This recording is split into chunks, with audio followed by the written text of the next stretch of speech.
Partie 4. Comment gagner un salut complet. Chapitre 9.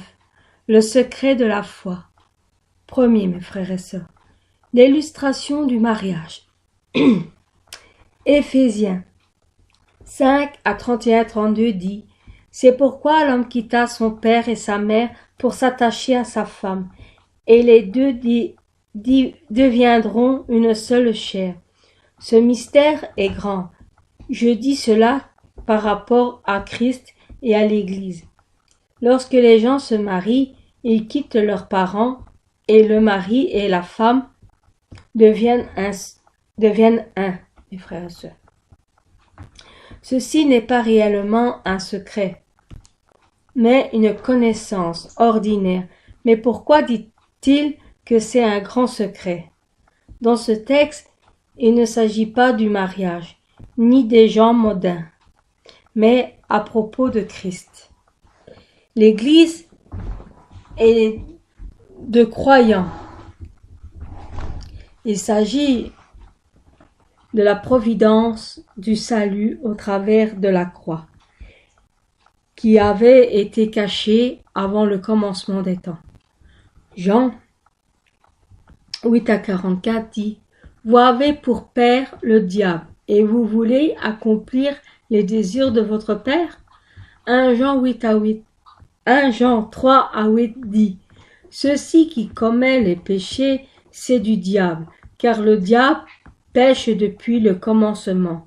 Le Fils de Dieu est apparu afin de détruire les œuvres du diable. Lorsque les gens commettent le péché avec leur cœur et leur œuvre dans ce monde pécheur, ils sont des serviteurs du péché et ils sont sous le contrôle de l'ennemi diable et Satan. C'est pourquoi il est écrit: Vous avez pour père le diable. Mais ceux qui acceptent Jésus-Christ ne sont plus dans les enfants du diable. Ils appartiennent maintenant à Dieu en tant que ses enfants. Ils sont aussi unis en Jésus-Christ par la foi en tant qu'épouse. Lorsque nous croyons que Jésus nous a rachetés de nos péchés en prenant la croix, nous sommes unis à Jésus-Christ. Amen. Et nous devenons un. Lorsque nous nous unissons avec le Seigneur, Dieu nous donne le Saint-Esprit dans notre cœur. Comme il est dit, Jean 3,6, ce qui est né de la chair est chair, et ce qui est né de l'Esprit est esprit. Lorsque le Saint-Esprit vient vers nous, il fait revivre notre esprit mort et nous laisse donner naissance à l'Esprit par l'Esprit. Donner naissance à l'Esprit au travers du Saint-Esprit signifie remplir notre cœur avec la connaissance de la vérité. Ceux qui ont donné naissance à leur esprit par le Saint-Esprit de cette manière deviennent les fils et les filles de Dieu, et ils peuvent appeler Dieu Père. Si vous venez des enfants de Dieu, vous pouvez hériter du royaume des cieux. 2, mes frères et sœurs. Le processus par lequel le Saint-Esprit donne naissance à notre esprit. Premier, frères et sœurs. Les 3 parties du cœur de l'homme. Laissez-moi m'étendre sur les enfants de Dieu, qui reçoivent le Saint-Esprit et qui donnent naissance à l'Esprit au travers du Saint-Esprit. Le cœur de l'homme peut être divisé en diverses parts. La distinction le plus facile est le cœur de vérité évidente et le cœur de contre-vérité évidente.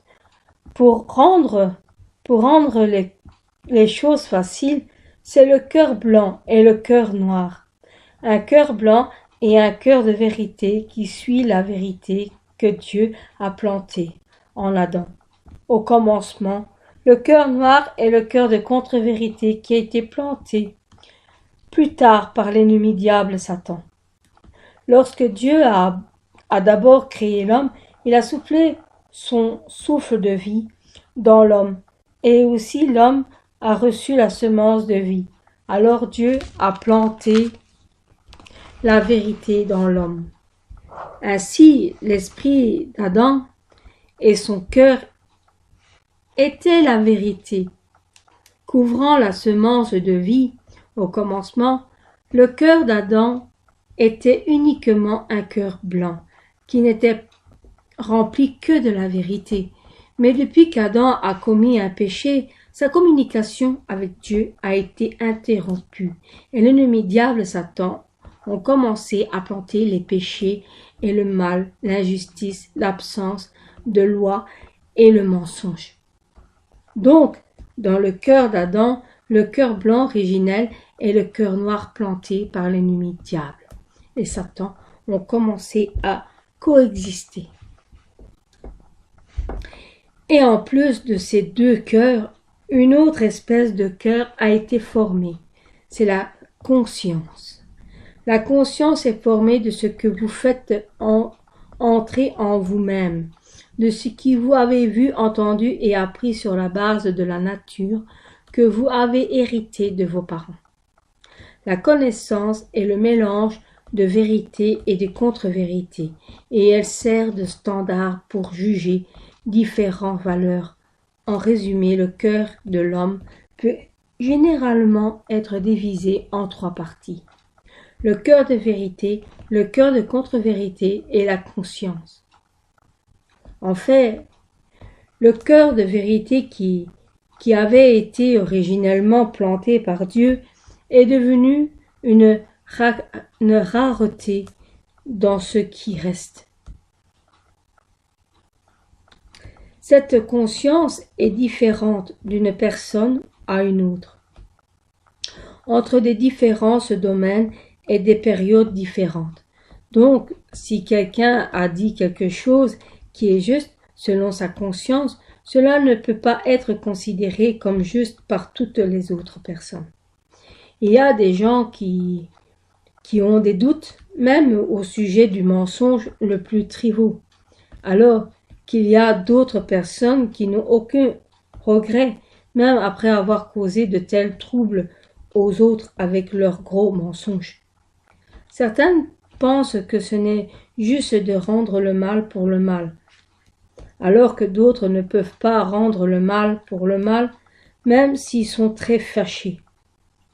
De la même manière, tous les hommes ont différentes consciences, et dans la plupart des cas, même les bonnes consciences des hommes ne peuvent pas être considérées comme bonnes aux yeux de Dieu. Par exemple, s'il y a une personne qui endure sa colère et son ressentiment de son intelligence, les gens du monde diront qu'il est bon. Mais aux yeux de Dieu, il n'est pas bon. Ceux qui ont vraiment une bonne conscience n'auront pas au départ de colère, ni de ressentiment. Ils aiment même leurs ennemis, comprennent les autres et couvrent les erreurs des autres. Comme nous approchons de la fin, le mal prévaut de plus en plus et ainsi la conscience des gens devient également plus mauvaise. Dans la plupart des cas, les gens n'obéissent même pas à la voix de leur conscience, mais ils suivent leur cœur de mensonges. S'ils accumulent mal sur mal, leur conscience deviendra scellée comme un fer rouge et ils ne se ressentent même pas aucun sentiment de culpabilité, même s'ils commettent des choses tellement mauvaises. 2. Mes frères et sœurs, nos esprits morts sont restaurés par l'Esprit.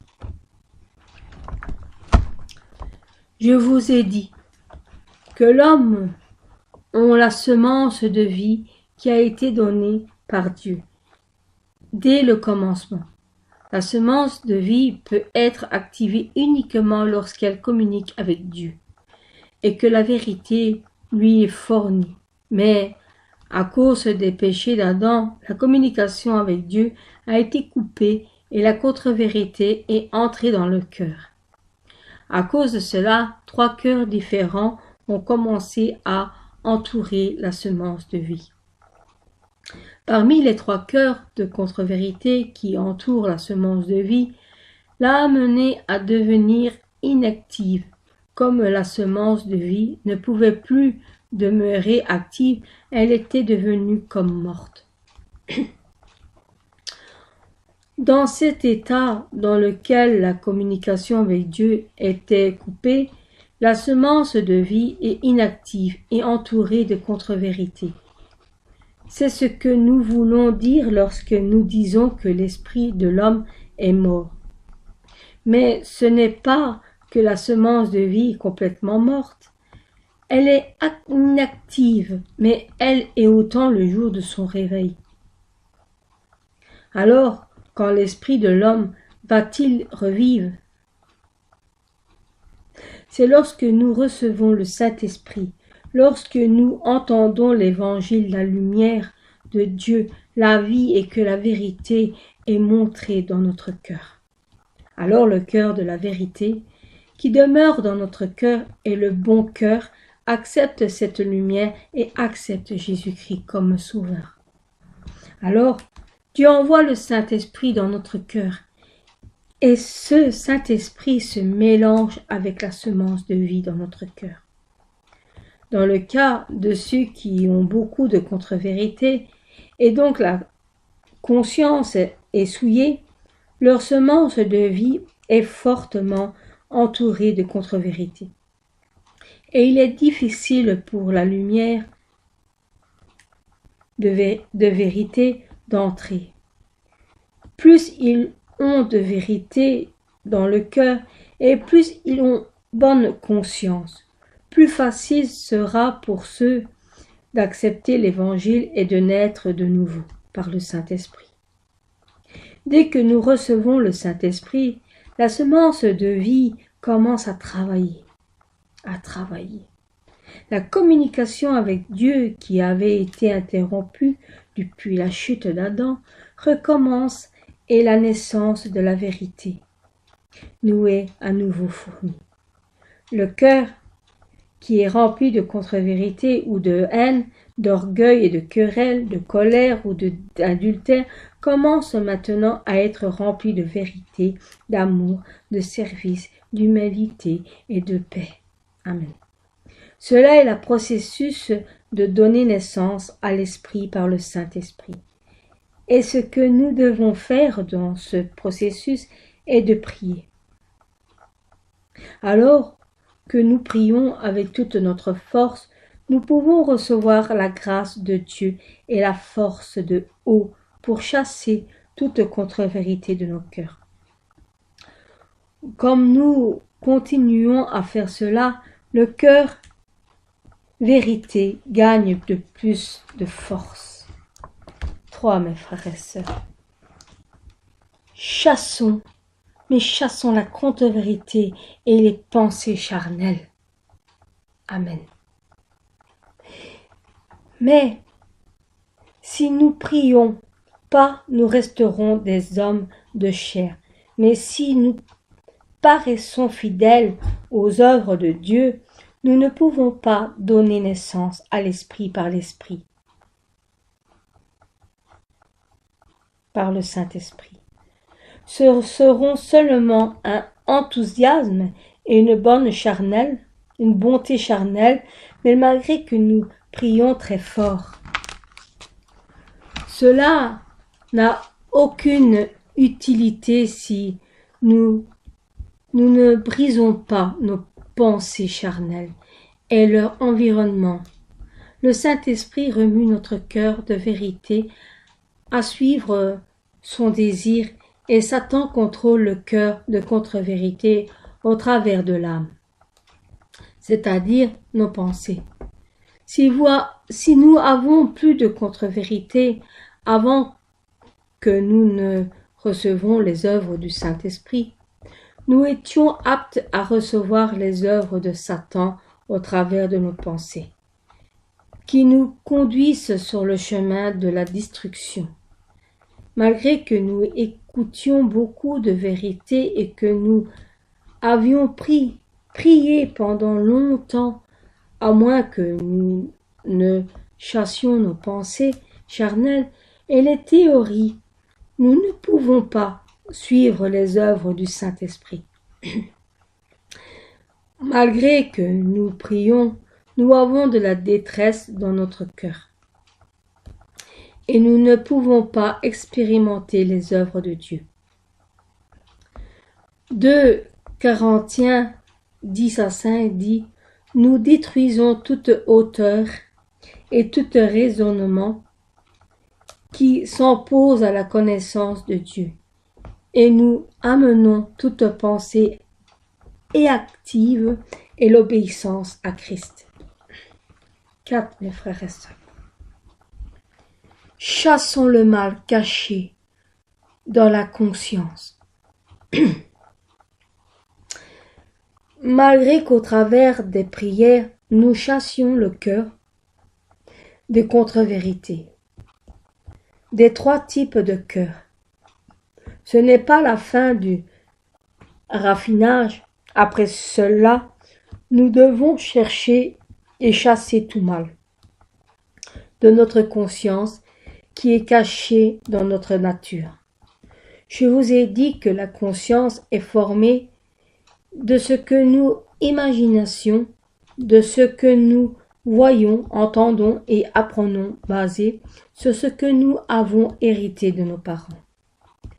Cette conscience nous forme une nouvelle nature qui nous est propre, et cela constitue le cœur enfoui très profondément, duquel nous-mêmes ne sommes pas conscients.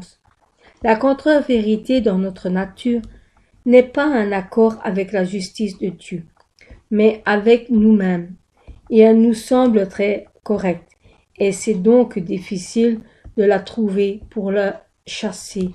C'est pourquoi Dieu permet que des épreuves nous aident à trouver la contre-vérité dans notre nature et de la rendre entièrement sanctifiée. Même le juste Job a dû traverser des sévères épreuves au travers lesquelles il a dû chercher sa propre justice et chasser tout le mal en lui. Job avait déjà rejeté le cœur de contre-vérité parmi les 3 sortes de cœurs. Mais il n'avait pas encore chassé le mal de sa nature profonde. Mais quand il a subi des épreuves qu'il ne comprenait pas, le mal dans sa nature a exposé. Après que le mal ait été exposé, Dieu l'a rencontré et il a pu se repentir en profondeur et arriver au cœur parfait de vérité. Si vous écoutez la parole de Dieu sous l'inspiration du Saint-Esprit et que vous vous réalisez vous-même, vous pouvez rapidement chasser la contre-vérité dans votre nature.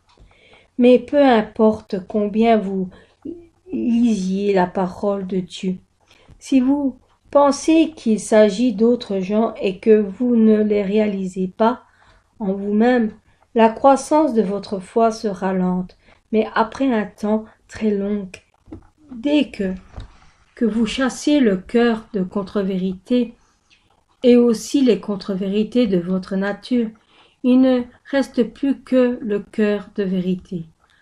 Alors, vous serez reconnu par Dieu comme un homme spirituel et vous expérimentez toujours le monde spirituel. Comme il est dit dans 1 Jean 3 à 21-22, « Si vous n'avez rien qui vous condamne dans votre cœur, vous avez de l'assurance devant Dieu. Et quoi que ce soit que vous lui demanderez, vous le recevrez de lui, parce que vous gardez ses commandements et que vous faites ce qui lui est agréable. » Il est dit également, si tu peux, tout est possible, et à celui qui croit. Amen. Tout est fait selon votre foi. Quand le cœur de vérité combiné avec la semence de vie grandit, nous serons un avec le Seigneur et nous demeurons plus près du trône de Dieu. dans le ciel.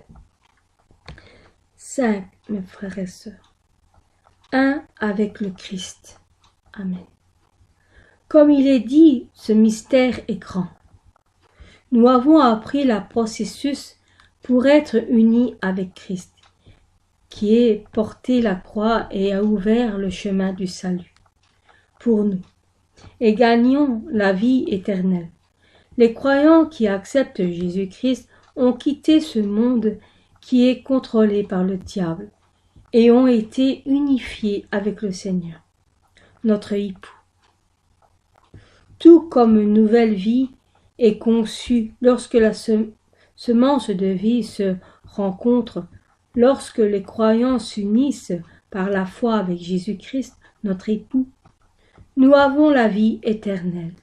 Jésus a dit dans Jean 17 à 21, « Afin que tout soit un, comme toi, Père, tu es en moi et moi en toi, qu'eux aussi soient un en nous, afin que le monde sache que tu m'as envoyé. » Amen. Comme le Seigneur est dans le Père et que le Père est dans le Seigneur et le Seigneur sont un. C'est pourquoi tout comme homme et une femme s'unissent et deviennent un si nous unissons avec le Seigneur, notre époux. Nous devenons un avec le Seigneur et le Père Dieu. Lorsque nous chassons la contre-vérité de notre cœur et qu'au contraire nous le remplissons de la vérité pour accomplir un cœur d'esprit, nous pouvons devenir un avec Dieu de plus en plus. Galates 4 à 4, 7 est dit, « Mais lorsque les temps furent accomplis, Dieu a envoyé son Fils, né d'une femme née sous la loi, afin de racheter ceux qui étaient sous la loi, pour que nous recevions l'adoption. Et parce que vous êtes des fils de Dieu, a envoyé dans nos cœurs l'esprit de son Fils, qui crie « Abba, Père ». Ainsi, tu n'es plus esclave, mais fils. Et si tu es fils, tu es aussi héritier grâce à Dieu. Ces enfants qui ont reçu le Saint-Esprit et sont sauvés peuvent maintenant appeler Dieu Père, et ils hériteront du royaume des cieux. J'espère que vous donnerez naissance plus rapidement à l'Esprit au travers du Saint-Esprit, et que vous deviendrez un avec le Seigneur et Dieu le Père.